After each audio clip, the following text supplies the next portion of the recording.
네, 오늘 이현종 문화일보 논설위원, 김성환 시사평론가, 양지열 변호사, 그리고 추성남 MBN 기자와 함께합니다. 안녕하십니까? 네, 안녕하세요. 안녕하세요. 늘 넷째 손가락에 노모가 준 묵주 반지를 끼고 있는 문재인 대통령. 오늘 프란치스코 교황을 만나고 온 특사단 접견을 했습니다. 이 자리에서 문 대통령이 받은 선물이 있다고 하는데요. 먼저 함께 보시겠습니다. 저희 문재인 대통령께서 시작하신 새 정부가 정말 잘 될 거라고 희망하면서 그래서 묵주까지 축성해서 또 선물로 주셨다는 말씀 들었습니다.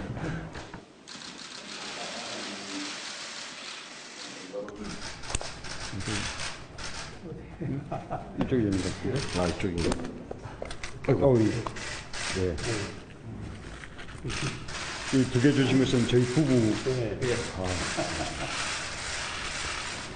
협찬이죠. 빌다사 만날 때. 대통령 취임 특사 바티칸 교황청 간 거 참 이례적인데요. 특사들에게 저 묵주 참 곱게 생겼습니다만 배달 사고를 내지 말라. 각별히 대통령에게 잘 전달해달라고 했다고요. 저 묵주 이야기를 조금 전에 화면에서 보셨듯이 문재인 대통령이 먼저 이야기를 좀 꺼냈습니다. 아마도 상당히 좀 기대를 하셨던 모양인데요. 저 묵주를 가지고 온 김희중 대주교가 이렇게 이야기를 했습니다. 처음에 교황이 그 바티칸에서 상자를 처음에 하나만 줬었는데 곧바로 비서를 불러서 하나를 더 가져오라라고 지시를 했답니다. 아마 문재인 대통령과 김재숙 여사까지 챙겨주려고 했던 어떤 그런 마음이었던 것 같은데요. 그 문 대통령에게 주는 선물이니까 꼭 전달해달라고 두 번이나 프란치스코 교황이 강조를 했다라고 합니다. 그러면서 이렇게 그 선물을 두 번이나 강조하고 이렇게 묵주를 선물로 주는 것은 그 바티칸에서도 아주 이례적인 일이라고 김 대주교가 전했습니다. 무엇보다 교황의 특사까지 보낸 의미는 새로운 남북관계 계기가 되는 전환점을 마련해 주십사 하는 뜻이 담겨 있을 텐데요.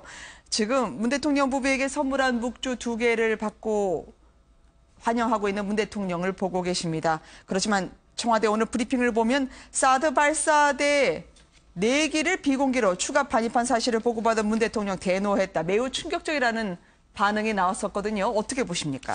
일단 지금 사드 배치와 관련해서는 현재 성주 골프장에 일단 사드 2기와 그다음에 이제 그 레이더 이게 배치가 돼 있습니다. 근데 오늘 지금 그 문재인 대통령이 대노했던 것은 그러니까 이 지난번 국정기획위원회라든지 여기서 업무보고 때 국방부가 현재 4기가 추가로 반입이 돼서 현재 외관에 있는 미군 기지에 이제 보관 중에 있다고 하거든요. 이런 사실을 문재인 대통령이 보고를 받지 못했다는 겁니다. 이제 그런 상황에서 지금 누구도 국방부도 마찬가지고 이거 관련 사실들이 보고하지 않아서 뒤늦게 이제 밝혀진 것이죠. 그래서 대통령이 직접 오늘 한민국 국방장관에 전화를 걸어서 이게 사실이냐? 지금 4기가 추가 반입돼서 보관되고 있다는 사실이냐를 되물었고 여기다 한민구 장관이 그런 사실을 확인을 했습니다. 그래서 지금 문재인 대통령이 어떤 과정을 거쳐서 이게 지금 4기가 추가로 반입됐는데 왜 나한테까지 보고가 되지 않았냐. 이런 사실에 대해서 진상조사를 하라고 긴급히 지시를 했습니다. 사실은 이 문제는요. 왜냐하면 사드 같은 경우는 워낙 중요한 사안이지 않습니까? 그렇죠. 그렇기 때문에 우리가 언론에 알려진 것으로서는 이제 2기가 성주에 배치되는 장면들이 다 알려진 것이거든요. 근데 그 이후에는 국방부가 모든 것을 일단 오프로 했습니다. 알려지지 않았습니다. 이제 그런 상황인데 문제는 이거를 새 정부 전에 이제 반입을 했는데 새 정부 이후에 대통령과 그다음에 청와대 보고를 하지 않았다는 게 지금 현재 문제가 되고 있는 것입니다. 네. 교황은 앞으로 이런 사드까지요. 복잡해진 대외 관계에서 또 남북 관계에 어떤 전환점을 마련을 할 수가 있을까요? 지금 첫 출발이 굉장히 좋다 이런 느낌을 받게 되는데요. 왜냐하면은 이제 그 묵주라고 하는 게 가톨릭에서 굉장히 중요한 의미를 갖고 있습니다. 일종의 성물이라고 하는데요. 그러니까 장미화관이라는 뜻을 갖고 있기도 하고 이 로사리우스라고 또 부릅니다. 이제 기도를 주로 할 때 이 묵주를 사용하게 되는데요. 그러니까 이런 특별한 의미를 담아서 문재인 대통령한테 부부한테 선물로 보냈다고 하는 얘기는 나름대로 문재인 대통령의 성의 표시에 그냥 고맙다는 뜻이 아니라 뭔가 내가 역할을 할 수 있겠다라고 하는 굉장히 긍정적인 메시지를 보냈다고도 할 수 있을 것 같습니다. 그러니까 문재인 대통령 입장에서 특히 가톨릭 신자 입장에서는 그러니까 교황이 직접 나서서 만약에 이렇게 교착 상태에 있고 지금 해결 방안을 마련하지 못하는 남북 관계에 뭔가 출구를 뚫어줄 수 있다고 하면 상당히 큰 의미가 있을 수 있겠다. 네. 이런 이제 그 기대를 할 수 있을 것 같고요. 미국하고 쿠바가 국교 정상화를 할 때도 프란치스코 교황이 뒤에서 굉장히 많은 역할을 했다 이런 얘기가 있지 않습니까? 네. 그런 것처럼 지금 이제 프란치스코 교황이 이 남북 관계에서 나름 역할을 해줄 것으로 좀 기대할 만한 네. 그런 이제 메시지 측면이 있다고 생각이 되고요. 그리고 방금 전에 말씀하셨던 성주 사드 문제는 이건 굉장히 심각한 문제라고 보이는데요. 왜냐하면 이전 이제 환경 권한 대행이 있었을 때 그때 네. 이제 내기를 반입했다고 한다면 그때 사드 반입 문제 때문에 한중 관계가 완전히 거의 파탄 직전까지 갔고 이 중국이 경제 제재로 굉장히 많은 분들이 고통을 받지 않았습니까? 그쵸. 그리고 새 정부가 들어서자마자 이렇게 공백 상태에 빠져 있는 한중 관계라든가 외교 관계를 복원하기 위해서 진짜 특사를 곧바로 파견하고 발바닥에 땀이 나도록 돌아다니고 있는데 정작 사드를 4기씩이나 갖다 놓고 난 다음에 새 정부 대통령이라든가 업무보고 때 전혀 얘기를 하지 않았다? 제가 볼 때 통수권자 입장으로서 대통령이 이건 정말 철저하게 진상조사를 해야 될 뿐만 아니라 거의 항명에 준하는 일이다. 좀 그렇게 봅니다. 네. 그러니까 이건 그 합참의장부터 시작해서 국방부 장관까지 정말 문책 이상의 그 무엇을 해도 할 말이 없는 이런 상황이 돼버렸습니다. 네. 취임 초반에 어쨌든 문 대통령이 부처에 대한 강력한 카리스마를 행사할 수 있을지 저희가 주목되는 대목이기도 합니다. 국정은 굉장히 가파르지만 기도하는 마음으로 임하고 있지 않을까라는 생각들을 하실 만한 기사들이 있던데요. 경남 양산에 문 대통령이 야인일 때도 그리고 취임 이후에도 찾아갔던 절의 주지스님 말에 따르면 원래 독실한 천주교 신자인데요. 문 대통령이. 그렇지만 나 같은 땡중에게도 종교적 이해를 정중히 갖추더라. 통방사 상복스님의 말을 그대로 전합니다. 예.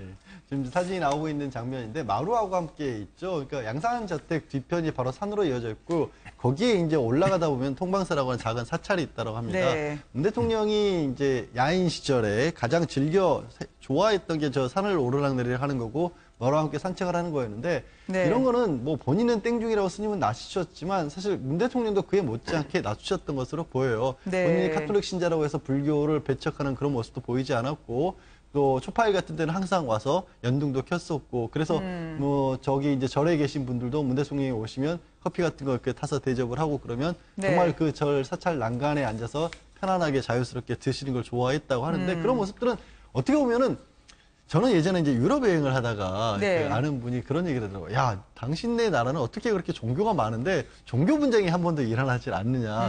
굉장히 그쪽에서는 신기해하는 일이기도 하거든요. 대통령이라고 하는 분은 당연히 종교의 입장에서도 위에서도 이런 네. 부분에 가장 마찰 없이 또 국정을 이끌어가는 자리에 있어야 하는 게 맞기 때문에 내가 특정 신교라고 해서 다른 종교를 배척하는 모습은 가장 경계해야 될 모습인데 그런 부분의 걱정은 최소한 없는 것으로 보입니다. 네. 연등 공양이라 하는 것 불자가 아닌 분이 하기가 참 쉽지 않은 거 아니겠습니까? 네, 그렇습니다. 지금 저 통방사 주지스님께서 이렇게 얘기를 했습니다. 뭐 깊은 불심으로 달았겠냐마는 네. 그래도 이웃에 사니까 어떤 인간적인 따스한 정으로 달아준 것 아니냐라고 네. 그렇게 이야기를 했고요.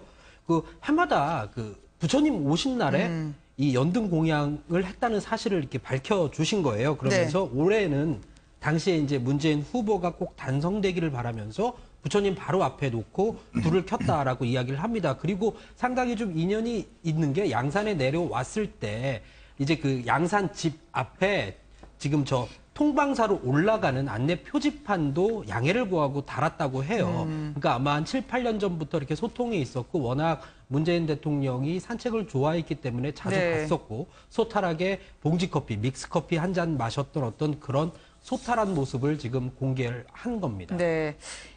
휴가를 내서 찾아간 곳, 공양간 대돌에 털썩 주저앉아 커피를 만나게 들고 가셨다라고 하는 게 공양주 보살의 이야기이기도 합니다. 그렇죠. 이제 대통령의 어떤 또 역할 중에 하나가 또 종교 간 화해라든지 또 협력이라든지 이런 게 상당히 중요한 아젠다로 사실 설정되지 않습니까? 그래서 특히 이제 아마 그 문재인 대통령이 하는 이제 가톨릭과 또 불교 같은 경우는 상당히 서로 거침없이 또 뭐 초파일이라든지 또 성탄절 때 네. 서로 교류도 하고 이런 관계가 있기 때문에 아까도 말씀하셨지만 우리나라가 어떤 면에서 보면 종교 간 화해가 상당히 잘 되고 있는 나라 중에 아주 대표적인 나라입니다. 그런 면에서 볼 때는 앞으로 아마 문재인 대통령도 이런 면에서 어떤 상당히 좀 각별한 신경을 쓰지 않을까 그렇게 좀 예상을 해봅니다. 네.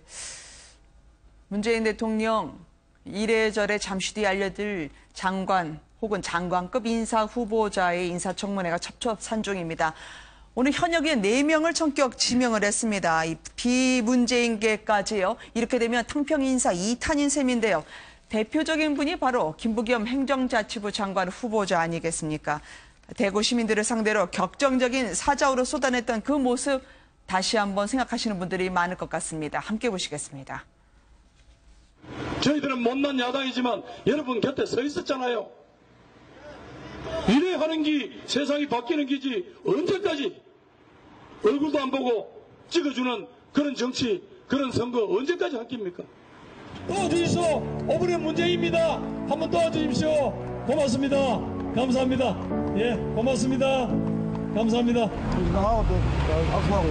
공진당하고 그 누가 악수하나 그래. 그러고 이미 대한민국 대통령이 지 멋대로 남북 문제 못합니다. 내뭐 이석기 안 나오겠나? 달랑, 청중 2명 있는 곳에서 쓸쓸히 유세를 펼치기도 했던 지역구 주민들에게 호통을 치는 게 지역구 의원에겐 상당히 어려운 일 아니겠습니까? 그럼에도 불구하고 호통 유세로 문재인 대통령 후보의 당선을 적극적으로 자임했고 역할을 했던 분입니다. 사실 뭐 김부겸 의원 같은 경우는 사실 대학교 시절에도 이 연설로 정말 유명했던 분입니다. 네. 그러니까 지난번 그 총선 같은 경우에 그 지난번 총선이죠. 그때 이제 낙선했을 때도 그때 정말 아무도 나와보지도 않는 아파트를 상대로 해서 그 아파트 벽에다 대고 매일 선거 기간 내내 이제 유세를 했어요. 근데 한 사람도 나와보지 않다가 그 마지막 날, 선거 어떤 마지막 날 그 주민들이 다 나와서 마지막 유세를 봤다는 거 아니겠습니까? 그래서 그때 당시에 유세를 하지 못하고 그냥 유세 내내 엉엉 울었다는 이제 그런 이야기가 전해올 정도로 상당히 이제 그 어떤 지역 정서의 정면으로 사실은 이제 어떤 본인이 저항을 했죠. 그러다가 지난번 총선 때 결국 이제 정말 아마 야권 후보로서는 이 그 대구에서 처음으로 저렇게 승리를 한 거였을 겁니다. 그러면서 본다면 정말 지역 정서를 온몸으로 이제 부딪힌 그런 것인데 특히 지난 대선 때 사실은 이제 처음에는 문재인 후보에 대한 지지도가 상당히 잘 안 나오고 또 이래서 이제 상당히 고생을 많이 했어요. 특히 지역에 가는 데마다 상당히 그 어떤 배척하는 분위기 때문에 김부겸 후보가 그 정말 그 성중도 2명을 놔두고 연설할 정도로 굉장히 어려웠거든요. 그럼에도 불구하고 그 지역을 다 돌아다니면서 이제 선거 운동을 해서 결국 이제 좋은 성과를 거뒀지 않겠습니까? 그리고 특히 이제 지난번 이제 대선 경선에서는 물론 본인이 이제 경선에 오르지는 않았지만 여전히 대선 후보로서 사실은 이제 가능성 있는 후보로서 이제 거론되고 있는 상황이죠. 그래서 아마 문재인 대통령이 이런 부분을 좀 높이 산 것 같습니다. 특히 이제 본인이 직접 개척했던 지역 정서에 대한 이제 깨는 그런 어떤 용감한 어떤 마음이라든지 그리고 특히 지난 선거에서의 어떤 성과 이런 것들을 위해서 특히 이번에 아마 김부겸 의원에게 상당히 큰 어떤 기회를 준 것이 아닌가 저는 그렇게 보여집니다. 네. 네, 저는 뭐 굉장히 좀 의미가 있다 이렇게 생각이 되는데요. 뭐 이낙연 총리 후보자를 내정을 한 것도 사실 호남에서 굉장히 환영받은 인사였지만 김부겸 의원을 행정자치부 장관 후보자로 지명한 것도 굉장히 환영받을 만한 인사다 이렇게 생각됩니다.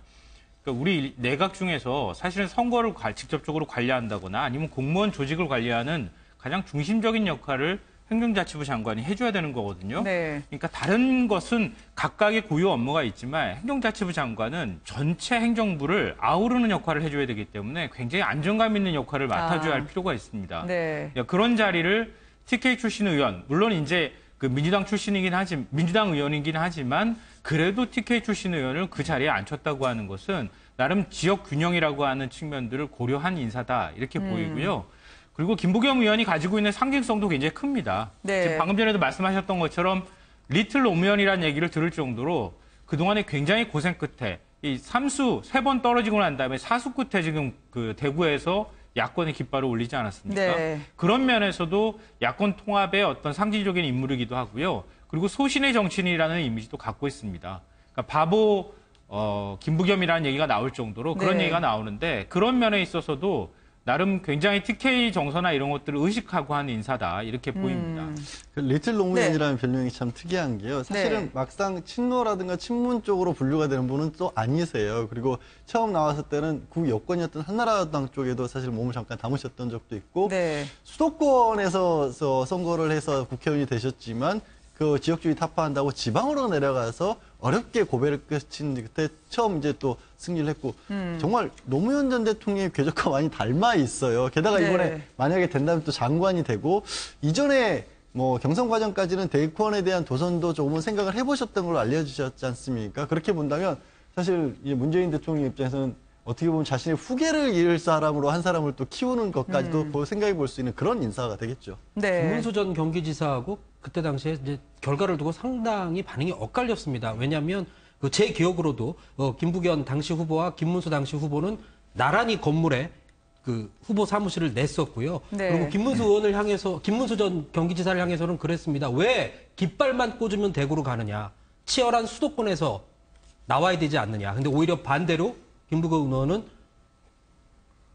야당이 이겨보지도 못했던 곳에 깃발을 꽂아서 성공을 했습니다. 그래서 네. 두 분에 대한 평가가 상당히 엇갈렸던 것도 사실입니다. 네. 그러니까 지금 김문수 전 지사 말씀하셨으니까 생각이 나지만 지금 앞서 이제 연설하는 장면 나왔잖아요. 이게 그냥 대구 시민들한테 호통을 친다고 하는 의미보다는 이제 우리 그동안에 수십 년 동안 그냥 여당만 찍고 자유한국당, 뭐 새누리당, 한나라당 그렇게만 찍어 왔는데 우리 대구가 변한 게 뭐가 있느냐. 이제 좀 뭔가 바뀌어야 되지 않겠느냐라고 호소하고 읍소하는 그런 성격이 오히려 강한 그런 연설이었거든요. 저희 네. 연설하는 장면을 봤지만 동영상으로.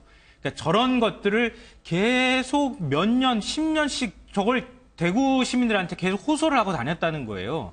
근데 김문수 전 지사 같은 경우에는 그냥 공천 받아가지고 바로 내려갔고, 뭐 진박 공천이 대구에서 한창일 무렵에 이제 가서 결국 이제 맞붙는 상대가 돼버린 건데요. 그런 게 대구 시민들한테 먹혔다. 네. 그거는 굉장히 깡빵한 얼음이 갈라지기 시작했다고 하는 의미고, 그걸 균열을 바로 김부겸 의원이 냈다고 하는 측면에서는 상당히 평가할 수밖에 없는 상황이다 이렇게 생각됩니다. 현역 의원분들이 참 청문회에 강하지 않습니까? 아무래도 오늘 4명의 장관 후보자 추가로 발표한 데 대해서는 앞으로 이 뒤에 말씀드릴 분들에 대한 마음의 부담감을 반영한 게 아닐까 싶은데요. 이분 처음에 인사 발표를 했을 때만 하더라도 최초 혹은 최고라는 수식어가 상당히 많이 붙었었습니다. 근데 그렇지만 이제는 의혹 혹은 해명이라는 말이 따라 붙고 있어서요. 출근길이 점점 고단해지는 분입니다. 강경화 외교부 장관 후보자의 오늘 출근길 표정을 전해드리겠습니다. 자녀 부하직원 간의 동업에 대해서 부적절하다고 생각하지 않으셨습니까? 전혀 부적절하다고 생각 안 하고 있습니다. 본인의 의사에 따라서 본인이 하고 싶은 것을 하는 거를 엄마로서 막을 이유가 없었습니다. 예, 감사합니다. 바로잡지 않으신 이유가 있나요? 예, 제가 친척집이라고 한 얘기는 저희 남편이 처음 얘기한 얘기가 어려웠습니다. 예, 감사합니다. 기사가 안 나.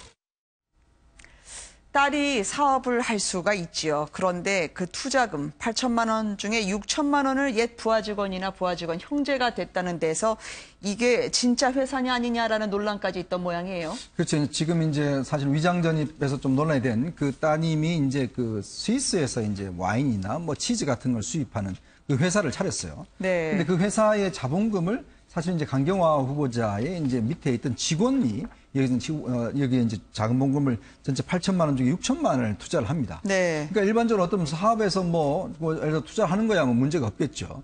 근데 왜 그러면 강경화 후보자의 그 어떤 딸의 사업에 대해서 왜 강경화 후보자가 이 밑에 있는 직원이 투자를 하느냐. 네. 여기에서 좀 논란이 되고 있고. 그리고 또 이 회사가 지금 실적이 거의 없다고 그래요. 이제 그러면서 본다면 과연 이것 자체가 그냥 뭐 페이퍼 컴퍼니는 분명히 아닐 텐데 왜 그럼 사업을 진행할고 왜 이 문제가 됐는지 이거에 대한 좀 진상규명이 필요한 것이 아닌가라는 좀 의혹이 제기가 되고 있거든요. 네. 주류 네. 수입업을 하려고 했다라는 겁니다. 뭐 네. 스위스 같은 데서 아무래도 딸이 이제 해외 생활을 굉장히 많이 했었기 때문에 그곳에서 그런 뭐 사업 아이템 같들을 생각을 했던 것 같은데 막상 회사를 열어놓고 보니까 국내에서는 주류 도매상들이 이런 걸로 별로 장사될 것 같지 않다고 그러니까 문만 열어놓고 장사를 못했기 때문에 페이퍼 컴퍼니는 아니다라고 하고요. 저 부하 직원이라는 분이 좀 어떤 관계인지가 조금 더 구체적으로 나와야 할 것 같아요. 원래 사업은 네. 지인들하고 많이 알게 되고 본인도 스스로 이제 지인이라고 얘기는 하고 있는데 이게 생각해 볼 수 있는 것은 딸도 외국 생활을 했기 때문에 한국 사람들 주변의 커뮤니티가 굉장히 좁습니다. 그런 과정에서 친하게 지냈던 사이인 건지 아니면 정말로 문제가 불거지니까 이게 오랫동안 알고 지냈던 사이였던 건지 이런 것들은 조금 더 해명을 해볼 필요가 있겠죠.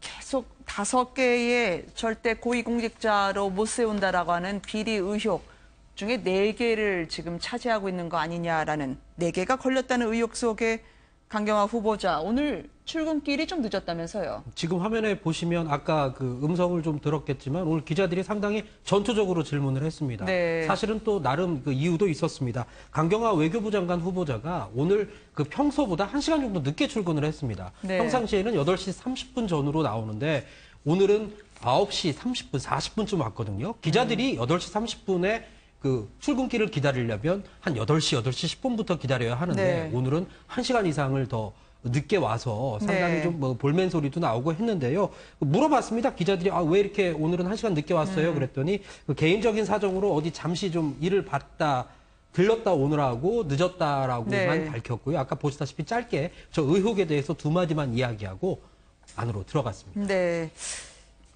정작 발표를 해놓고 조금 청와대 측에서 고민이 깊어지는 분이 또 한 분 있습니다. 김상조 공정거래위원장 후보자의 경우에는요.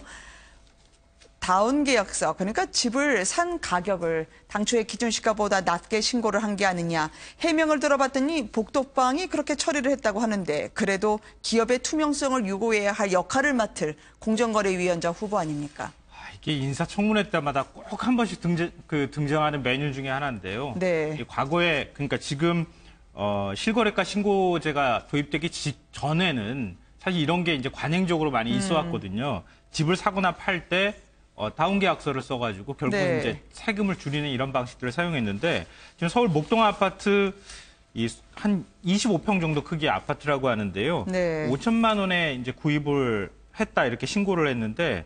그러니까 당시 해당 아파트 국세청 기준시가가 1억 2,300만 원이었다 이런 겁니다. 네. 그러니까 그만큼 이제 세금을 탄류를 했다 이제 이렇게도 얘기가 되는 건데요.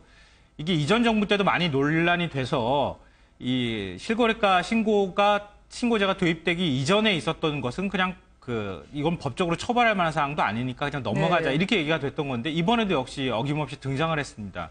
근데 이거는 뭐 법률적인 문제를 떠나서 이 과거에 이렇게 했다고 하는 것, 특히 이제 말씀하셨던 것처럼 공정거래위원장 후보이기도 하고요. 네. 그리고 그 누구보다도 이 경제 투명성이라든가 또 재벌 개혁 문제를 얘기해왔던 후보자의 입장에서는 이런 내용까지 공개가 되는 것에 대해서 아무래도 좀 국민들 보기가 좀 민망하고 송구한 상황이 아닌가 그런 생각이 듭니다. 네. 이게 본인은 다 열심히 하시는데 이 부인이나 자녀 문제가 하나씩 이렇게 턱턱 걸리네요.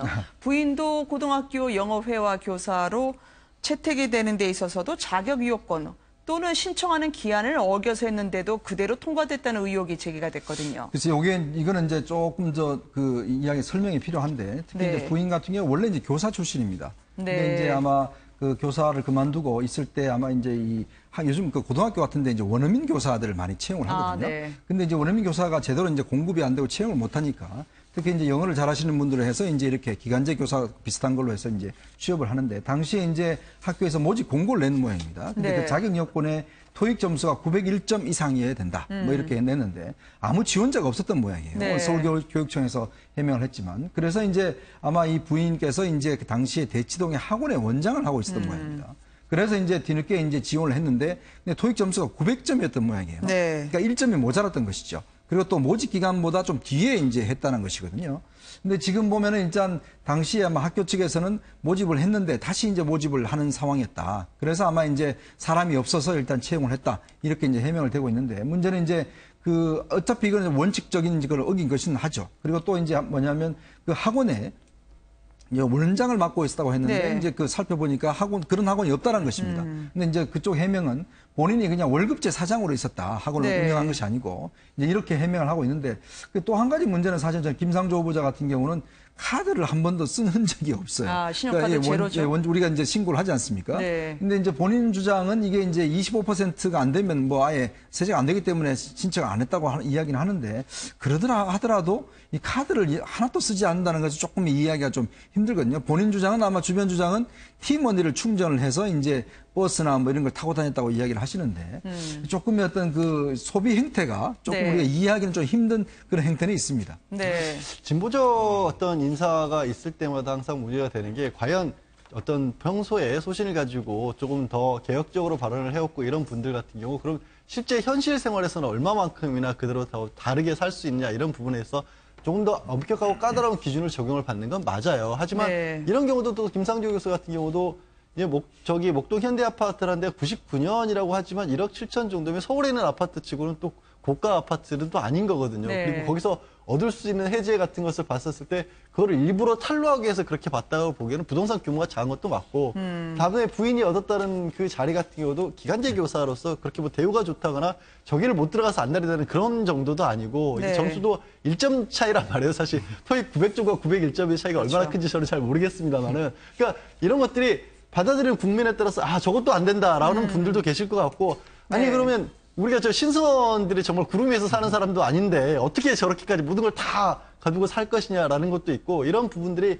과연 국민 감정에 어느 쪽에 더 무게가 실릴지를 봐야 될 것 같습니다만은 저는 그거는 있는 것 같아요. 앞서 말씀드린 것처럼 개혁을 주장했고 어떤 진보적인 목소리를 냈다는 사람이라고 해서 완전히 그 사람들만은 별도의 세상에 있는 사람처럼 또 보고 심판하는 것도 저는 그건 부적절하다고 봅니다. 네. 근데 이게 이 인사청문회에 누구든 한번 무대에 오르면은 이런 일들을 겪게 된다고 하는 걸 이렇게 보여주는 거라고 생각이 되는데요. 지금 뭐 김상조 후보자 부인 같은 경우에도 2,500만 원 받는 그런 이제 비정규직 고용이었거든요. 네. 그러니까 이걸 위해서 뭔가 특혜를 뭐 받았다거나 이렇게 보기는 좀 어려운 측면이 있습니다. 그리고 이제 커트라인이 1점이라고 하는 것도 있고요. 말씀하셨던 것처럼 부동산도 조금 애매하고 그다음에 이제 그 학원 업계를 아시는 분들은 알겠지만 학원을 직접 운영하지 않고 월급제 원장으로 있는 분들도 많이 있거든요. 네. 이런 내용들까지 사실은 다 공개가 되는 것이 맞나? 뭐 이런 생각들을 할 수 있는 측면도 사실은 있을 것 같은데요. 네. 뭐 인사검증 자체는 굉장히 철저해야 되니까 이 검증은 하되 네. 그게 어떤 의혹과 직접 연결되거나 또 거기에 따라서 뭔가 부조리한 측면들이 뭐 좀 분명하게 드러나는 것만 좀 외부에 더 많이 공개되고 또 논란이 만들어지면 어떨까. 네. 그러니까 그걸 굳이 그렇게 하지 않아도 될 만한 것들까지 샅샅이 훑어가지고 다 이게 언론 보도를 통해 가지고 나온 건데 그렇게 그 언론이 보도를 했어야 하나 하는 생각은 좀 솔직히 개인적으로는 하고 있습니다. 이게 워낙 직함이 공정거래위원장이 되다 보니까 공정이나 정의, 평등이라는 잣대에 대해서 더더욱 이 견제 혹은 검증의 도마 위에 이분을 올리고 있는 게 아닐까 싶어요. 이렇게 포화가 쏟아지는 와중에 면밀히 현장을 계속 밟고 가는 분이 있습니다. 멈춤이 없네요. 김정숙 여사가 오늘 호남으로 갔습니다. 호남의 딸로 불렸던 분이죠. 노인복지타운을 방문했는데요. 취임 후 첫 광주행입니다. 영상으로 확인하시겠습니다.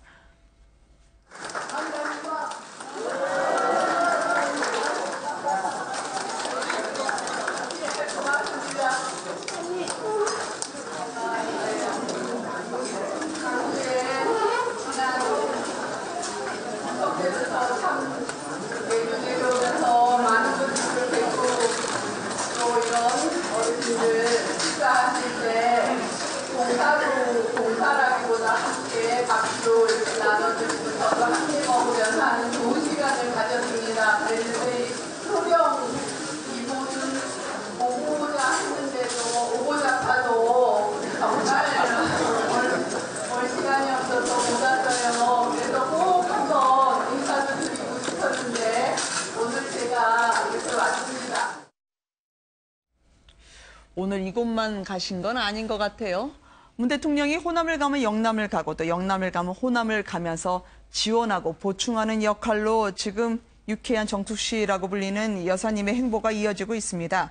오늘 어르신들 효도하는 대한민국 만들겠다라고 하면서 저 문 대통령 각시입니다라고 소개를 하던데요. 그래서 사실상 이제 당선 사례를 이제 아마 본인이 좀 다니시는 것 같아요. 네. 지금 보면 뭐 일단 지난번 이제 양산을 다녀오셨고 그리고 하면 이제 부산도 다녀오셨고 이번에 이제 광주를 찾으신 거 아니겠습니까? 네. 특히 지난 선거 때 광주 지역에 꾸준히 내려가면서 그쪽 지역에서 거의 뭐 기거하다시피 하면서 선거운동을 해서 뭐 호남특보라는 이름도 있듯이 아무래도 대통령이 이제 직접 이제 선거 어떤 사례를 못 가지기 때문에 사실 이제 김정숙 여사가 대신해서 지금 전국을 돌면서 네. 선거운동에 대한 고마움들을 또 표하고 또 나름대로 이제 그 영부인으로서 어떤 행보를 하는 거 아닌가 그렇게 좀 생각이 듭니다. 네. 그래서 보면 뭐 예전과 똑같은 그런 행보로서 하여튼 뭐 곳곳을 다니면서 인사도 하고 이런 모습 보면 일단 이제 김정숙 여사의 행보 자체가 보면 거의 매일 오히려 문재인 대통령보다 더 바쁘신 행보를 하는 것 같아요.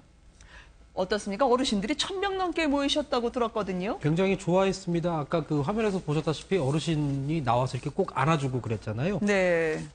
제가 문재인 대통령 각시입니다라고 인사를 했어요. 굉장히 어르신들이 좋아할 만한 어떤 그런 인사말 같긴 한데요. 네. 꼭 끌어안으면서 맏며느리답게 꼭 효도하는 국가를 만들어 달라라고 이렇게 어르신이 당부했고요. 지금 보는 화면은 저 노인복지타운에서 어르신들이 직접 만든 어떤 컵하고 편지를 전달해주는 모습인데요. 요즘 그 노인복지타운에서는 어떤 저렇게 뭐 컵을 만든다든가 조그만 소일거리도 하고 있는데 직접 만드는 컵, 그리고 또 커피, 차 이런 걸 좋아한다고 했잖아요. 그래서 아마 준비하셨던 것 같고요. 저 자리에 1000여 명의 어른이 왔는데 일일이 다 한 분도 빠짐없이 악수를 하고 자리를 떠났다고 합니다. 네. 지금 김정숙 여사 행보를 보면요. 약속 투어예요. 그러니까 대선 기간 동안에 다시 찾아오겠습니다. 제가 이렇게 하겠습니다라고 얘기했던 걸 지금 하나하나 실천을 하고 있는 거거든요. 네. 광주를 방문했던 것도 사실 뭐 마찬가지 행보고요. 진주를 또 갔잖아요. 진주를 갔을 때도 진주시장에 이제 대선 기간 동안에 들려가지고 거기 가서 이제 팥빙수도 먹고 뭐 이렇게 했었을 때 제가 당선되면 꼭 다시 오겠습니다. 이렇게 했는데 지금 네. 당선되고 난 다음에 다시 진주시장을 찾아가서 그 햄버거, 수제 햄버거 집을 찾았다는 거죠. 네. 그러니까 일종의 약속 투어를 하고 있다. 이렇게 볼 수 있을 것 같은데요. 그러니까 명분은 사실 그렇게 보면은 약속 투어가 맞긴 하고 개인적으로 제가 그 약속을 지키고 있습니다라고 하는 것으로 보일 수 있지만 어찌 보면 이렇게 다니면서 민심을 다독이는 역할을 하고 있는 것 아닐까. 네. 조만간 문재인 대통령의 지지율을 앞서는 지지율로 갖고 가시지 않을까. 한 가지만 추가를 하면 3일 전에 저 복진타운 측이 이야기를 했대요, 청와대에서. 네. 내가 김정숙 여사가 갈 텐데 언론사 등에는 좀 이야기하지 말아달라, 조용히 가고 싶다라고 부탁을 해서 그동안에 언론사의 일정이 공개가 되지 않고 오늘 갔다 온 뒤에 지금 일정이 공개된 겁니다. 네. 쉴 틈이 없이 부지런하게 민심을 훑고 있는 김정숙 여사의 이야기를 들었습니다만 이제는 특유의 여유를 보여주시는 걸까요? 운명이 걸린 재판에서 꾸벅꾸벅 졸았던 것 때문에 논란이 되고 있는 박 전 대통령 순서로 가보도록 하겠습니다. 이 4번, 오늘 4번째 재판이죠. 공식 재판으로 말이죠. 수가 찬 모습이 확실하게 드러나 보이는 두 여성을 보고 계십니다. 박 전 대통령과 최순실 씨. 그런데 12시간 넘게 마라톤 재판에 박 전 대통령이 조셨다고 하는데 이게 워낙 지친 일정 때문이었을까요? 아니면 저것은 사실이 아니에요라는 메시지를 보내는 걸까요? 이게 졸음이 오나요? 재판 중에요? 저 충분히 졸 수도 있다고 저는 봅니다. 사실 아침 10시 시작해서요. 보통 재판 같은 경우는 점심시간만 해도 뭐 2시간 정도 갖고 다니는데 그런 점심시간도 제대로 못 가졌었고 네. 또 박 전 대통령이 어제 3차 공판에서 12시간 10분 재판을 받는 동안에 했던 말이 딱 하나 없습니다. 재판장에서 할 얘기 있냐라고 물어봤을 때 그런 상태에서 혼자 앉아 있는 것 자체가 사실은 굉장한 고행이라고 볼 수밖에 없고 재판한다고 하는 게 그냥 앉아 있는 것도 아니지 않습니까? 증인이 증인신문을 하고 있기 때문에 내가 무슨 말을 하고 있는지 좀 들어야 될 것도 기록도 봐야 되고 그래서 물론 옆에 이제 유영하 변호사라고 얘기는 하긴 했습니다만 또 그렇다고 느슨하게 뭐 늘어져 있을 수도 없는 거고 제가 이게 박 전 대통령에 대해서 어떻게 뭐 편을 들은 게 아니라 이게 박 전 대통령이 자초한 일이라는 거예요, 결국에는. 모든 걸 다 부인하고 있으면서 모든 서류를 다시 다 봐야 된다고 하고 모든 증인들, 다른 재판에서 쓰였던 증인들의 증언조차도 안 쓰고 내가 직접 불러서 들어봐야 되겠다고 하는 바람에 이제 시작된 일인데 10월 16일을 마지노로 아니노로 하면 9월 말까지도 최소한 이런 일이 반복될 수 있거든요. 이런 어마어마한 사실 개인적으로 고통까지 참아가면서까지 보여주고자 하는 건 뭘까? 정말 나는 아직까지도 너무너무 억울하다고 하는 일종의 묵시적 항의 같은 것도 들어가 있다고 저는 봅니다. 네. 피고인인 박근혜 전 대통령이 법정에 들어서면 이례적으로 볼 수 있는 광경이 있다고 합니다. 어제는 최순실 씨 측 변호인까지 모두 일제히 기립을 하지 않았습니까? 오늘은 또 지지자들이 5명 넘게 일어섰다가 해프닝이 있었다고요. 네, 그렇습니다. 이 박 전 대통령이 그 재판장에 들어올 때 지금 유영하 변호사뿐 아니라 최순실 측 변호인까지 일어나는 것 자체가 조금 너무 예우를 해주는 것 아니냐 논란이 있었는데 사실 방송 들어오기 전에 양절 변호사님하고 좀 몇 마디 얘기를 나눴는데 그렇게 논란이 될 만한 부분은 아니라고 하는데 오늘은 박 전 대통령이 들어오니까 이 재판 방청석에 있던 한 5-6명이 일어났던 거예요. 그래서 법원 경위가 일어나지 말고 빨리 앉으세요라고 제지까지 했는데 박 전 대통령이 저 피고인석에 앉을 때까지 계속 일어서 있더랍니다. 나중에 살짝 확인을 해봤더니 박 전 대통령이 지지자였다라는 거죠. 그리고 어제 박 전 대통령이 한 20분 졸고 이랬다고 얘기를 하는데 어제도 이 박 전 대통령이 재판이 끝나고 나갈 때 이 지지자들이 그런 모습이 안쓰러워서 그랬는지 힘내세요라는 말을 전하기도 했다고 합니다. 제가 이제 별 문제가 아니다라고 말씀드린 건 뭐냐면 저렇게 들어오기 전에 어수선하고 안고 서고 했다고 할지라도 그렇게 해서 장례가 다 착석을 하고 진정이 되기 전까지는 재판장이 판사가 들어오질 않거든요. 그러니까 법정 경위가 재판 준비 다 됐으니까 들어오십시오라고 하면 그때 재판장이 들어오기 때문에 재판장이 없는 자리였기 때문에 저거가 뭐 그렇게 큰 문제는 아닌 해프닝이다라는 식으로 말씀을 드린 겁니다. 네. 그렇게 지지자들이 일어나는 경우도 좀 볼 수가 있나요? 법정에서요? 법정에서 사실 그런 경우를 보기는 어렵죠. 물론 이제 뭐 재판의 결과라든가 이런 데에서 항의를 하거나 소리를 내다가 뭐 재판장에서 주의를 받는 경우도 있긴 하지만 제가 말씀드린 것처럼 판사가 와서 들어와 있는데도 불구하고 다른 사람들이 일어난다고 하는 것은 법정에 대한 어떻게 보면 항의일 수도 있기 때문에 엄격하게 제지를 해야 되겠지만 재판 준비 과정에서는 뭐 있을 수 있는 일이고 다만 이런 생각은 들어요. 박 전 대통령 같은 경우 어제도 최순실 씨에게 눈길을 전혀 보내지 않고 이 보내지 않는 이유에 대해서도 나는 저 사람과 선을 긋고 싶다라는 그런 의사표시를 해석하는 사람들도 많은데 정작 변호인사들끼리는 뭐 유영하 변호사 말고 이경재 변호사 같은 경우도 박 전 대통령과 그렇게 보면 선을 그어야 되는데 다른 사람의 의뢰인이 들어왔는데도 불구하고 자리에서 일어나는 모습이 약간 엇박자라고 볼 수는 있겠죠, 오히려. 오히려 박 전 대통령 좀 눈치를 보는 최순실 씨에게 예의 시선을 주지 않는 건 마찬가지였던 것 같아요. 오늘도 말이죠. 왜 이렇게 뭐라 그럴까요? 그 의전, 아니면 격식 이런 걸 차리려고 노력할까? 그런 생각이 좀 한편으로 들거든요. 그러니까 박 대통령을 지지했던 분들 옛날에 이제 우리 비교하자면 시국 사건 같은 경우가 이제 그런 풍경들이 좀 있었던 경우가 있거든요. 선배가 붙잡혀가면 후배들이 그 선배 들어오면은 뭐 소리도 쳐주고 응원의 메시지도 보내기도 하고 그랬는데 마치 약간 그런 느낌도 받기도 하고 그럽니다. 그러니까 박 전 대통령한테 굳이 그렇게까지 뭐 일어나가지고 격식을 차리거나 그렇게 할 필요가 없는데 그렇게 한다는 뜻은 아직까지도 박 전 대통령을 우리는 좀 모시고 있다는 생각도 좀 할 수도 있을 것 같고요. 박 전 대통령의 재판을 약간 정치 재판화로 아직까지도 인식하고 있는 것 아닐까 변호인들 스스로도 그런 생각이 들고 앞서 이제 양 변호사님께서 잠깐 얘기를 하셨지만 박 전 대통령 측 변호인들이 하는 것들을 보면은 굉장히 그 뭐랄까요 그 서중 조사도 마찬가지고. 그 뭔가 트집 잡기 하는 느낌도 좀 많이 받고 시간 좀 끌게 하는 거 아닐까? 뭐 증언도 더 많이 듣겠다고 얘기를 하고 뭐 이렇게 얘기를 하는 거 보면은 결국 계속 이렇게 시간을 끌면서 이 재판을 좀 약간 그 뭐랄까요 참 순탄하게 끌고 나가지 못하도록 하는 그런 어떤 전략을 갖고 있지 않을까 하는 생각이 좀 한편으로 들기도 합니다. 네, 최순실 씨가요 이제는 본인 특유의 공세적인 모습으로 돌아왔습니다. 오늘은 직접 증인 신문을 하기도 하던데요. 내가 마치 대통령한테 뭔가 시켜서 대통령이 지시했다. 그거는 잘못된 얘기다라면서 말이죠. 그렇죠. 아마 최순실 씨는 지금 시종일관 본인의 어떤 그 혐의와 이에 대해서 부인한 것보다 더불어서 박 전 대통령은 일체 뭐 돈이 받지 않았다라고 이제 박 전 대통령을 지금 옹호하고 있는 상황이고 특히 오늘 같은 경우는 이제 본인의 그 정유라가 이렇게 된 것도 삼성이 말을 한번 타보라고 해서 이렇게 됐다라고 이야기를 하고 있지 않습니까? 사실 삼성이 말을 처음에 지원해 줄 때 한 20억짜리 블라디미르 마리를 지원해 주니까 왜 이런 좀 싼 말을 지원해 주냐 해서 더 비싼 거를 나중에 지원을 받았고 나중에 또 그 말 자체 소유권이 삼성으로 되어 있는 것을 보고 굉장히 화를 냈다는 거 아니겠습니까? 왜 소유권을 나한테 넘겨주지 않았냐? 그렇게까지 했는 사람이 이제 와서는 정유라가 결국 그 말 한 번 탄 것 때문에 이렇게 인생을 망쳤다라고 또 주장을 하고 있고 오늘도 재판장을 향해서 굉장히 빠른 속도로 이 검사 측을 향해서 막 공세를 벌였습니다. 특히 뭐 한웅재 검사가 좀 웃으니까 왜 웃냐고 웃지 말라고 뭐 이렇게까지도 이야기를 하면서 그 재판정에서 좀 자제하라고 증인을 받는데 본인이 정유라가 이제 들어온다고 하니까 내가 좀 흥분한 것 같다.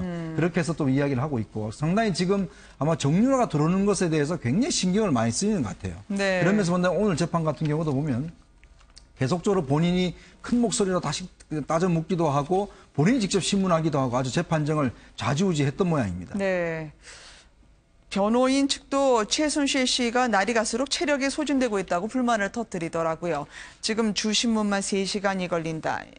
체력이 소진될 만한 일정인가요? 지금 최순실 씨 같은 경우는 이미 박 전 대통령과 함께 재판하는 날 이외에도 재판받고 있는 게 너무나 많습니다. 그렇죠. 저도 일정을 일일이 따라가기가 벅찰 정도의 일정을 소화하고 있고 또 그게 그냥 앉은 자리에서만 하는 게 아니라 그날 있었던 자리를 정리하는 과정도 반드시 거쳐야만 하는 거거든요. 그날 하루하루 말 얘기하는 것 자체가 어떻게 보면 전부 그 다음 재판을 준비하는 데 필요한 것들이고 그게 자기에는 결국 유리하고 불리한지를 따져봐야 되는 상황이기 때문에 주신문 3시간 그 하루에서 끝나지 않는 것만으로도 굉장히 심각하고요.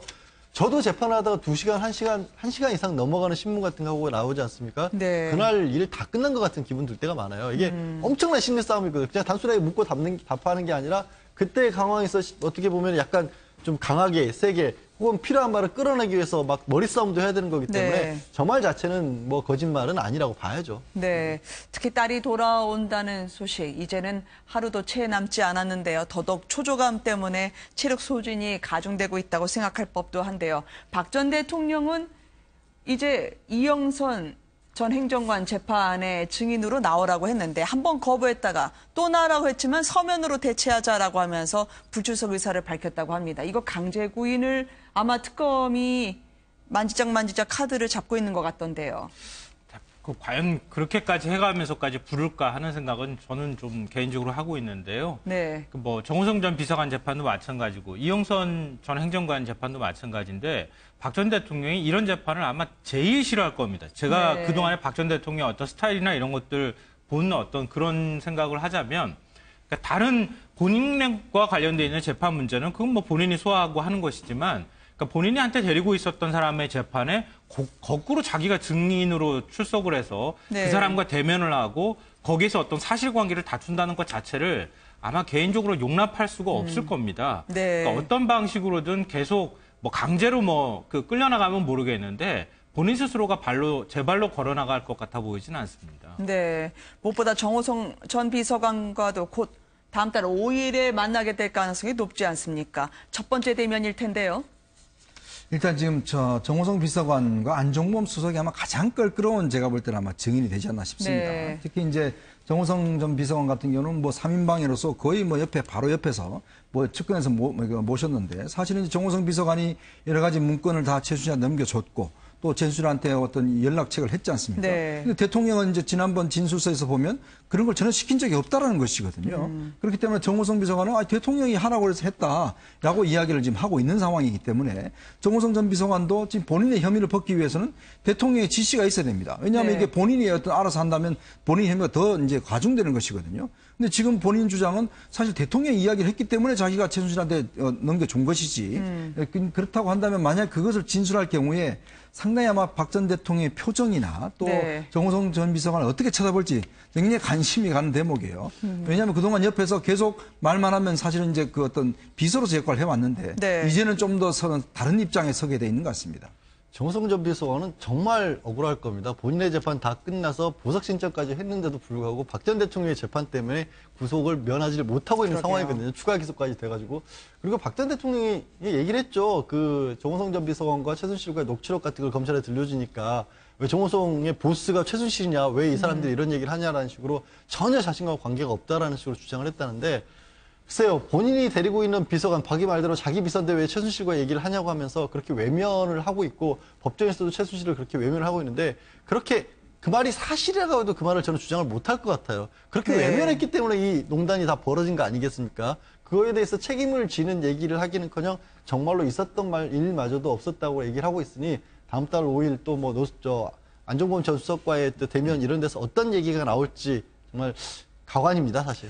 정호성 전 비서관에게는 이런 거는 묻지 않겠죠. 자신이 그만둔 이후에 벌어진 일일 거라서 말이죠. 박 전 대통령 직무정지 후에도 청와대가 특수활동비로 35억을 썼다. 이게 대통령이 직무가 정지인데 직원들한테 현금 봉투 이렇게 나눠줘도 되는 겁니까?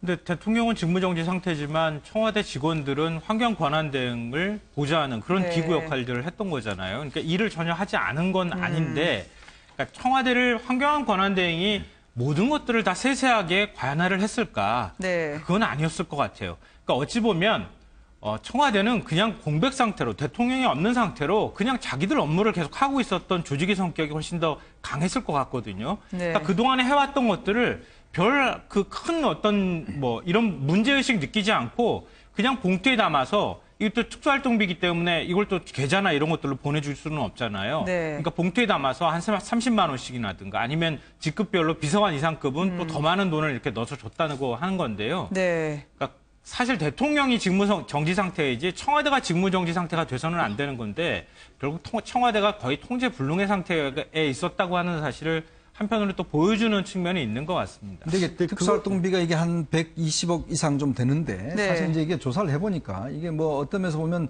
좀 월급 보전 비용 비슷하게 해서 이번 정부뿐만 아니라 역대 정부에서도 관례적으로 직원들한테 이렇게 지급돼 왔던 것으로 이제 보여져요. 네. 그러니까 특히 이제 이번 같은 경우도 마찬가지지만 뭐 예를 들어서 수석 비서관 같은 경우는 한 500만 원씩, 또 비서관들 같은 경우는 뭐 100에서 150만 원씩 이렇게 해서 그러니까 월급에 있어서 플러스된 이런 돈으로 이제 영수증 없이 쓸 수 있는 현금으로 지급돼 왔었는데 이제 문재인 대통령이 이걸 전부 다 이제 중단한다고 지금 선언을 했지 않습니까? 네. 그러다 보니까 실제로 지금 이번에 청와대 들어간 그 직원들 같은 경우는 월급이 실제로 많이 줄어버렸대요. 예전에 비해서.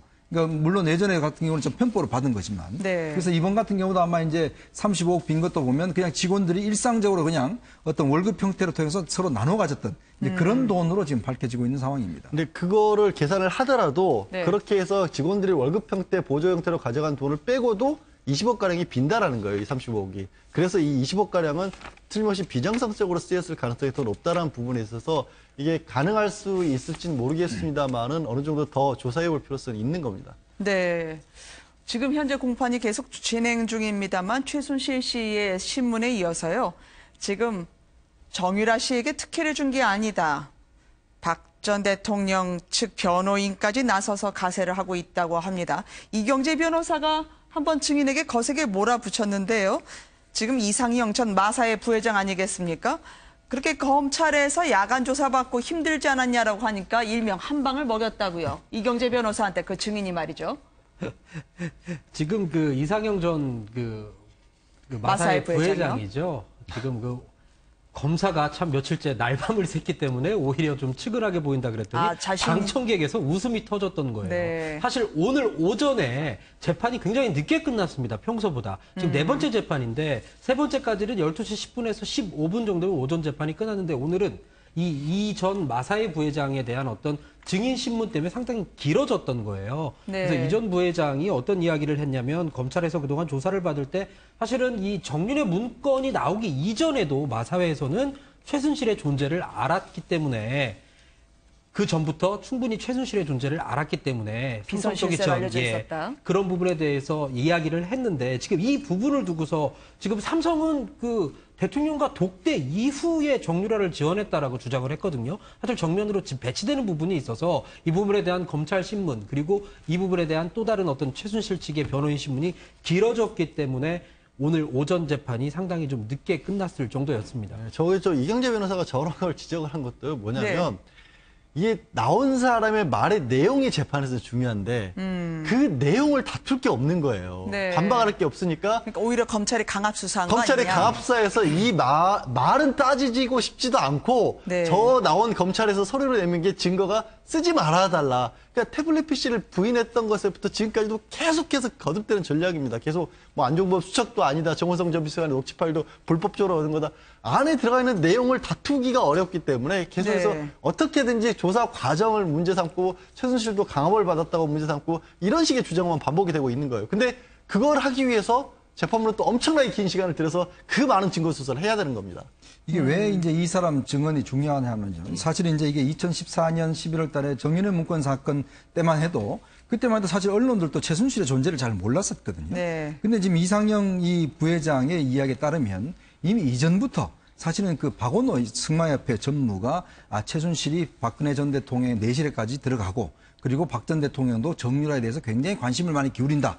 이런 이야기를 본인이 전해 들었다는 거죠. 그러니까 그런 보면 결국 언론이나 우리는 다들 몰랐는데 실제로 그 승마협회와 이쪽 관계자들은 그러니까 최순실이가 실세다라는 것을 그때부터 다 알고 있었던 거죠. 네. 그러니까 이 사람이 박 전 대통령의 어떤 내실까지 들어가면서 아주 측근에 알고 있었고 박원호 전무가 누굽니까? 결국 이 양반이 삼성에다 이제 이런 이야기를 해준 거 아니겠습니까? 그러나 그렇다면 삼성도 이미 오래전부터 최순실이 이 정권에서 핵심 실세다, 비선 실세라는 사실을 알고 있었다는 거예요. 그래서 이제 오늘 이경재 변호사가 당신 밤샘 조사했는데 그 강압으로 한 거 아니냐. 그러니까 증거 등이 인정 안 된다 그러니까 이 양반은 아니 오히려 검사가 더 힘들어 하더라. 이렇게 이제 이야기를 한 것이죠. 그러니까 본인들의 어떤 의도된 바가 이루어지지 못한 겁니다. 그러니까 이거 자체는 정황은 결국은 이제 최순실의 존재는 이미 우리는 몰랐지만 일반적으로 몰랐지만 그 이전에 이미 그 업계에서는 자세하게 알고 있었다. 이런 사실을 오늘 증명해 준 겁니다.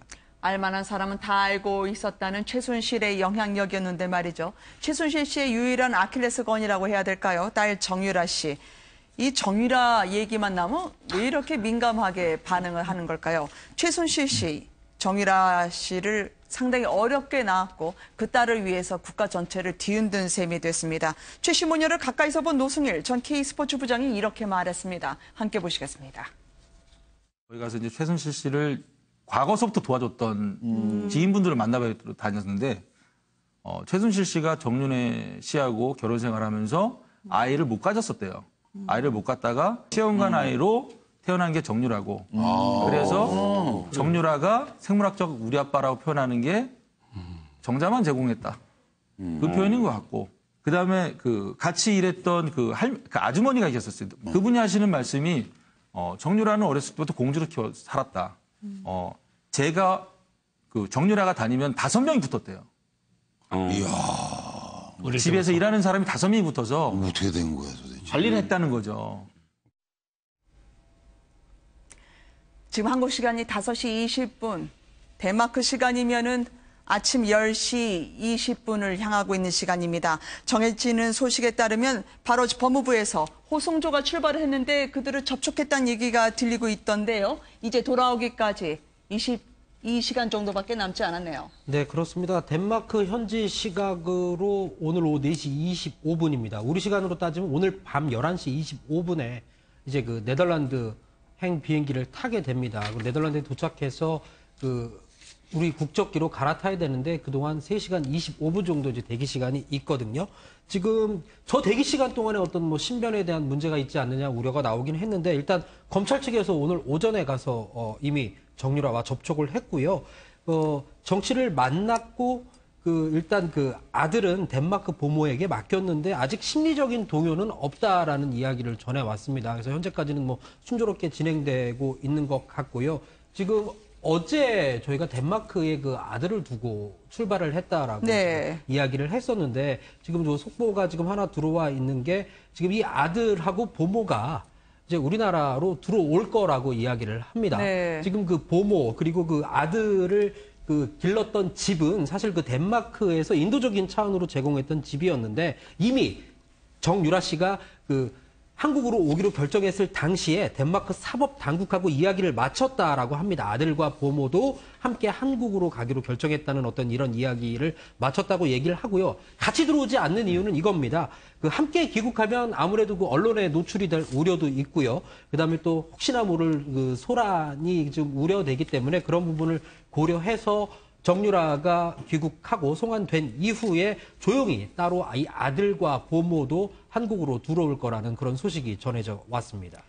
그건 좀 의외긴 하네요. 왜냐하면 이제 아들이 안 들어올 거라고 저는 생각을 했던 부분 중에 하나가 친부가 있고 이제 친모나 할머니라고 했으면 최순실 씨마저도 구속 상황이기 때문에 아이의 양육이 좀 걱정스러운 상황이 아니겠습니까? 그래서 혹시 친부가 양육자 변경 신청 같은 걸 하게 될 경우에 정유라 씨가 가장 걱정하는 것처럼 아이를 빼앗기는 본인 입장에서는 그런 일이 벌어질 수도 있어서 조심스럽지만 덴마크에 남겨두고 오지 않을까라고 예상을 했었는데 그 예상을 좀 깨고 같이 온다고 하니까 좀 기다려 봐야죠. 지금 우리나라로 11시간 정도 비행기를 타고 오게 되지 않겠습니까? 내일 아침 5시 반쯤 한국 시각으로요. 비행기를 타게 되면 3시 좀 넘은 시각에 도착을 하게 되는데요. 그러면 도착하자마자 압송을 한다고 하는데 언론 공개는 어떻게 되나요? 일단 이제 아마 공개를 일단 기본적으로 할 것 같습니다. 왜냐하면 지금 일단 도착하게 되면 영장을 일단 그때부터 집행을 하게 되거든요. 이미 영장은 이제 발부돼 있는 체포영장을 발부돼 있는 상황이니까 아마 바로 이제 서울중앙지검으로 가서 이제 뭐 조사를 시작할 것 같아요. 48시간에 결정을 해야 되니까요. 지금 검찰 기자단에게 전해온 내용으로 확인을 해보면 인천공항에 도착을 하면 일단 일반인이 나오는 입국장으로 나오지는 않습니다. 별도의 경로로 나오게 되는데 이제 CIQ라 그래서 보안 구역이 있거든요. 그곳에 이제 포토라인에 한 차례 설 예정입니다. 근데 아마 그 시간이 많지는 않을 것 같아요. 그래서 검찰에서도 예전에 한번 차은택 씨가 귀국했을 때 일반 통로로 들어왔었거든요. 그때 굉장히 혼란이 야기됐고 또 어떤 주변 안전에 우려가 있었기 때문에 아마 그리고 또 인권 침해 소지도 있기 때문에 아마 저 보안구역 안에서 잠시 동안 이제 공개를 하고 난 뒤에요. 곧바로 호송차를 타고 서울중앙지검으로 이동을 합니다. 그런데 보통 이제 서울중앙지검에 들어가기 전에 한 차례 더 포토라인에 세우느냐를 두고 이야기가 나왔었는데 그것은 없고 세우지 않고 바로 중앙지검 안으로 이동한다라고 이야기를 합니다. 그러면 들어올 때는 어떻게 됩니까? 11시간 정도 비행기를 타게 되는데 일반인 승객들에게 노출을 시킬까요? 아니면은 지난 BBK 사건 당사자인 김경준 씨처럼 승무원들 쉬는 공간 그렇게까지 설마 할까요? 아마 이제 지금 비상구가 있는 이쪽은 네. 이제 안 앉힌다는 것이죠. 그리고 네. 아마 이제 제가 볼 때는 아마 좀 뒤쪽에 앉힐 것 같아요. 그리고 네. 또 이제 그 스푼 같은 경우에 이제 쇠로된 거 이런 것도 이제 제공을 하지 않는다고 합니다. 네. 그러니까 혹시나 이제 상황에 대비를 해야 되니까. 그리고 지금 안에서는 물론 우리 국적기를 타면 또 모르겠지만 이 사실 이제 이쪽으로 네덜란드 오는 쪽에서도 또 사실은 여러 가지 좀 우리가 뭔가 할 수 있는 거는 별로 없거든요. 그래서 아마 주변에 이제 지금 간 이제 여성 이제 검사 수사관도 있고 해서 이제 거기서 이제 같이 다니면서 계속 이제 그걸 감시를 할 것 같아요. 특히 이제 어떤 돌발적인 상황이 생기면 안 되니까 네. 아무래도 제가 볼 때는 이제 경찰 같은 경우도 지금 이제 우리 주재하시는 분들이 있기 때문에 이런 분들도 조금 이제 그 비밀스럽게 좀 어떤 경호를 한다든지 이런 식으로 해서 신변 보호에 지금 굉장히 신경을 쓰는 것 같습니다. 그래서 네. 자리 배치라든지 주변 사람들 배치라든지 또 먹는 음식까지도 상당히 지금 신경을 쓰고 있는 것 같습니다. 네. 이 BBK 사건 같은 경우에는 굉장히 정치적으로 그 당시에도 예민했던 사건이었거든요. 민감했던 대선 또 직전이고요. 네. 그래서 워낙 그 언론사 취재진들의 관심도 많았고 외부하고의 접촉을 좀 철저히 차단한다고 하는 측면에서 승무원들이 머무르고 있는 이른바 이 벙커라고 하는 곳에 거기서 이제 타고 이제 들어오는 그런 모습들을 보였는데 정유라 씨 같은 경우에는 굳이 그렇게까지 할 이유까지는 없을 것 같아요. 제가 볼 때는. 네. 그리고 명확하게 뭐 정의를 하자면 비행기를 타고 오는 그 과정까지는 아직 뭐 법률적으로 체포한 상태는 또 아니거든요. 그러니까 보호해서 데리고 오는 정도 수준이라고 봐야 될 것 같은데요. 그래서 뭐 취재진이 뭐 같이 이제 비행기에 타고 가서 질문을 던지는 거나 이 정도를 이제 막는 정도 수준이지 정유라 씨가 여기에서 비행기에서 어디로 갈 수 있는 상황도 아니기 때문에 BBK 사건처럼 그렇게까지 하지는 않을 것 같고 일반적으로 이제 이코노미석을 이용을 한다고 하는데요. 이럴 경우에 네. 이코노미석에서 좌우에 이렇게 법무부 직원이 앉는 정도 수준으로 데리고 오지 않을까 그런 생각이 듭니다. 4시간 반 뒤에는 네덜란드행 비행기를 타게 될 것 같습니다. 정유라 씨. 오늘 호송조를 만난 순간에는 큰 심리적 동요는 없는 것으로 보인다라는 전언이 전해지고 있는데요. 일단 도착하면 언론에 공개가 되고 그리고 검찰로 바로 호송이 될 것 같습니다. 서울중앙지검에 도착해서 조사를 받은 뒤에 첫날 인치 장소가 서울구치소라면서요? 그러니까 첫날 인치 장소라기보다는요. 그러니까 네. 그 영장의 제스처에서 만약에 이제 구속을 하거나 그랬을 때 서울구치소로 구속을 하겠다 이런 네. 어떤 상황인 거죠. 영장 청구를 할 때 그렇게 돼 있고요. 그 다음에 이제 처음에 이제 지금 현재로서는 첨단수사 범죄 일부에서 일단 인계 작업까지는 하고 있지만 네. 사실 정유라 씨가 영장에는 업무방해만 적시가 돼 있지만 다른 부분 뭐 삼성과의 관계 이런 것들이 더 중요하지 않겠습니까? 어떻게 특혜를 누렸는지 그런 것들이 과연 범죄라고 할 수 있는 부분과 얼마만큼이나 연결이 됐었는지 놓치지 말아야 될 거는 이건 겁니다. 네. 덴마크 법원에서요. 업무방해 혐의만 만약에 우리 검찰이 적시를 했더라면 소환 결정을 안 했을 거라고 저는 봅니다. 업무방해 네. 자체가 그렇게 높은 범죄도 아니고 덴마크 같은 곳에서 대학을 들어가는 것을 위해서 뭔가 입시 비리를 저질렀다는 게 그쪽에서는 공감하기가 사실 참 어려운 일이에요. 그게 왜 비리인지 왜 얼마만큼이나 어려운 문제인지 한국 국민들의 입장에서는 얼마나 엄청난 일인지 그렇기 때문에 저는 다른 것들, 그러니까 삼성과의 관계라든가 아니면 지금 뭐 독일에도 정유라 씨 이름으로 4억 넘는 저택이 있다 이런 부분들에 있어서 다른 추가적인 혐의들로도 충분히 소명이 됐기 때문에 이루어졌다고 보기 때문에 네. 역시 정유라 씨가 오게 되면 검찰에서도 특수부가 동원이 돼서 그런 부분에 대해서 추가 조사는 한다라고 합니다. 내일 이 시각 정유라 씨에 대한 보도를 할 것으로 예상됐습니다만 지금 속보가 들어왔습니다. 박 전 대통령이 이영선 전 행정관의 재판에 출석하지 않겠다라는 뜻을 표명을 했고요. 서면으로 대처했으면 좋겠다. 두 번째의 오라는 소환 요구에도 불응을 했는데 조금 전에 재판부가 구인장을 발부했다는 소식입니다. 결국 강제 구인, 박 전 대통령이 원하지 않았지만 재판장에 나와야 되는 그런 상황을 맞이한 건가요? 예, 그렇습니다. 저게 굉장히 저는 이례적인 경우거든요. 네. 재판부에서 사실 보통 증인이 안 나왔다고 하면 강제로 끌어낼 방법이 없다라고 보는 게 일반적인 네. 상황인데요. 물론 이미 구속이 돼 있어서 신병이 확보가 돼 있다는 측면도 있지만 그만큼 재판부 입장에서 봤을 때도 이영선 행정관 같은 경우가 오히려 불구속 상태로 재판을 받고 있지 않습니까? 네. 그리고 의료행위, 불법 의료행위의 방조 정도의 혐의로 재판을 받고 있는데 그 사건의 증인으로서 박 전 대통령을 부르면서 그것도 구인장까지 발부해서 강제로 한다라고 하면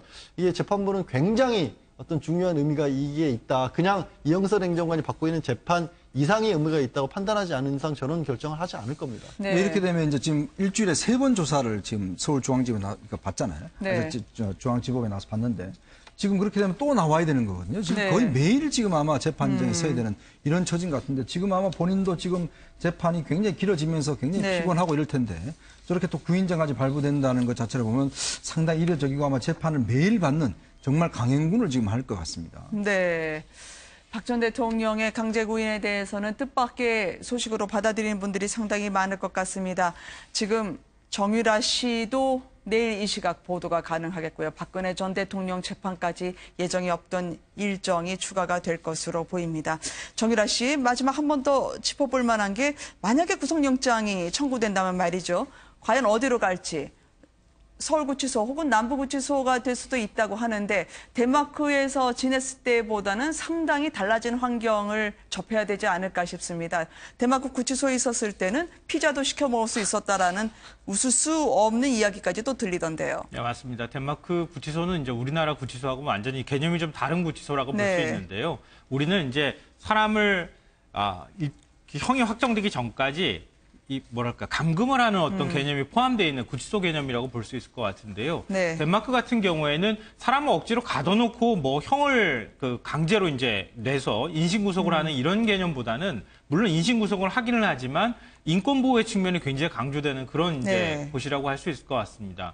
뭐 방에서는 책상에서 공부할 수도 있고 뭐 TV도 볼 수 있고 그다음에 뭐 냉장고도 있다고 하고요. 냉장고가 있으면 당연히 먹을 걸 꺼내 먹을 수 있다는 얘기가 되니까 이것저것 뭐 자신 스스로 먹을 수 있다는 얘기가 되는 거고요. 이건 저는 처음 알았는데 피자 배달도 가능하다고 하네요. 네. 이게 어떻게 구치소에서 가능한지 좀 굉장히 신기하기도 한데요. 그러니까 그런 이제 구치소 생활에 적응을 하고 있다가 뭐 서울로 다시 이제 체포영장이 발부가 돼서 서울구치소로 오게 되면은 아마 그 환경에도 적응하는데 상당히 좀 애를 먹지 않을까. 더군다나 정유라 씨의 어떤 스타일 자체가 굉장히 돌출적이고 또 직선적인 이런 측면이 있기 때문에 구치소 생활을 견디는 게 굉장히 좀 힘들지 않을까 그런 생각이 듭니다. 본인은 또 개인적으로 얼마나 막막하겠습니까? 그러나 앞길이 깜깜한 곳은 한 곳이 더 있습니다. 자유한국당의 경우에는요. 대선 평가해보자. 자유한국당이 나아가야 할 길이라는 주제의 토론회를 오늘 열었습니다만 미래 갈 길 모색하다가 남 탓하는 개파간 말싸움으로 지금 난장판이 됐다는 소식이 전해지네요. 일단 대선 평가를 하는 자리가 상당히 난장판 자리가 되었다고 해요. 그러면서 본다면 여전히 지금 자유한국당은 대선 평가할 수 있는 상황조차도 안 되는 그런 상황이 아닌가 되십니다. 특히 오늘 같은 경우는 이제 외부 인사들을 초청해서 이제 객관적으로 이번 선거에서 왜 자유한국당이 패배했는지에 대한 그런 발제도 하고 토론도 했습니다. 뭐 여론조사 전문가 저희 뭐 종편에 많은 나오시는 그 배종찬 본부장이 나가서 여러 가지 세대와 계층에서 이번에 사실 새누리당은 한나라 자유한국당은 상당히 지지도를 전체로 다 잃었다. 뭐 이런 이제 발제도 하고 했는데 문제는 이제 오히려 그 패널로 나온 사람들의 자격이 없다라고 또 하고 또 이제 그 당협위원장들이 새로 이번에 바른정당에서 오신 분들 있지 않습니까? 이런 분들을 또 비난하는 또 이야기도 하고 해서 서로 뭐 삿대질하고 욕설도 하고 해서 상당히 대선평가장이 상당히 아수라장이 됐다는 이 소식이 전해지고 있습니다. 이 와중에 혹시나 홍준표 전 지사가 역할을 해서 대선 패배 복귀에 대한 좀 냉정한 당의 새 출발점을 맞이할 수 있을까요? 오늘도 금수저 불고 태어나 서민 코스프레 홍준표식의 메시지는 멈추지 않던데요. 일단 자유한국당 출입 기자하고 제가 좀 통화를 해봤는데요. 다음 달 4일이잖아요. 지금 들어오겠다고 이야기한 것이. 그래서 아마 오면 곧바로 이제 당권 도전을 할 것 같다라고 이야기가 나오고 있는데 이 자유한국당 내부에서는 이 홍 전 지사를 좀 환영하는 분위기가 좀 감지가 되고 있다라고 취재기자가 이야기를 합니다. 그래서 왜 그러냐고 물어봤더니 현재 그 제1야당인데 지금 처지로 봤을 때는 어떤 구심점 역할을 해줄 사람이 필요하고 또 지금 미국에 가서 하루도 안 빼놓고 SNS를 통해서 자신의 소신 발언을 하고 있잖아요. 그래서 빅마우스도 필요하고 또 더군다나 지금 인사청문회가 진행이 되고 있고 앞으로 또 줄줄이 예고가 돼 있습니다. 이런 과정에서 제1야당의 어떤 역할을 해줄 사람으로는 지금 홍 전 지사밖에 없다라는 이야기가 좀 나오고 있고요. 하지만 친박 측 입장에서 봤을 때는 조금 의견이 반반으로 엇갈리고 있다라는 이야기를 하고 있습니다. 내년에 지금 총선이 있는데 홍 전 지사가 들어와서 일단 그 역할을 어느 정도 해주고 또 만약에 총선 결과에 따라서 어떤 그 책임까지 지어주면 되는 것 아니냐라는 의견도 나오고 있다라고 내부적으로 네. 그런 지금 얘기가 나오고 있다고 합니다. 자유한국당의 당내 상황이 그런 거예요. 그러니까 홍준표 전 지사 같은 경우에 당내 이 갈등들이 왜 비롯됐느냐 이렇게 얘기를 하면요. 홍 지사가 계속 바른정당을 비판하는 거예요. 그래서 지금 이 당내 갈등은 우리 당을 배신했던 사람들 때문에 지금 생겨난 갈등이야. 이렇게 얘기를 하고 있는 것이고요. 친박계에서도 물론 이제 초기에는 공격을 했지만 지금 심하게 공격을 못 하거든요. 네. 그러니까 이 친박 쪽에서 누구 후보를 내지 않았으면 좋겠다고 하는 마음이 있는 거예요. 그러니까 우리의 적은 우리 내부 안에 있는 거야. 우리 내부에 있는 적 바른정당은 우리가 척결해야 될 대상이고 우리를 통합으로 이어지게 만들 사람은 나밖에 없다. 이런 점을 계속 지금 강조하면서 이 후보의 어떤 입지를 만들어 나가는 과정이 아닐까 싶습니다. 네, 지금 이렇게 입장이 바뀐 자유한국당, 야당 생활 3주 차에 접어들지 않겠습니까? 정권 교체에 실감한다고 하는데요. 청문회도 해야 되고 이것저것 공세에 칼을 갈아야 되는데 영 입에 안 붙는 것 같습니다. 어제 서훈 국정원장 후보자 청문회 과정에서 이런 해프닝이 있었습니다. 함께 보시겠습니다. 대통령의 공약에 나온 대공수사권 국정원에서 안 하겠다는 거예요. 국가경찰에 맡기겠다. 이걸 이행하실 겁니까? 아니면 대공수사권은 국정원의 고유 기능으로 봐서 이거는 유지를 해야 된다. 그 부분은 여러 가지 차원의 문제가 있습니다. 국정원이 우리 막 몇 명 됩니까? 그래 알고 계시나요? 그러고 큰 예산도 안 해요. 미국 대선 댓글 사건, 아까 어느 의원님, 그리고 서울시 간첩 사건, 이 두 가지 사건에 대해서는 이미 사법부의 판단이 끝난 사안입니다. 알고 계세요? 댓글 사건은 현재 고등심으로 다시 와 있죠. 네. 예? 고등법원으로 지금 와 있죠. 지금 와 있습니까? 예. 이 본의 아니게 국가기밀 논란 누설로요. 네.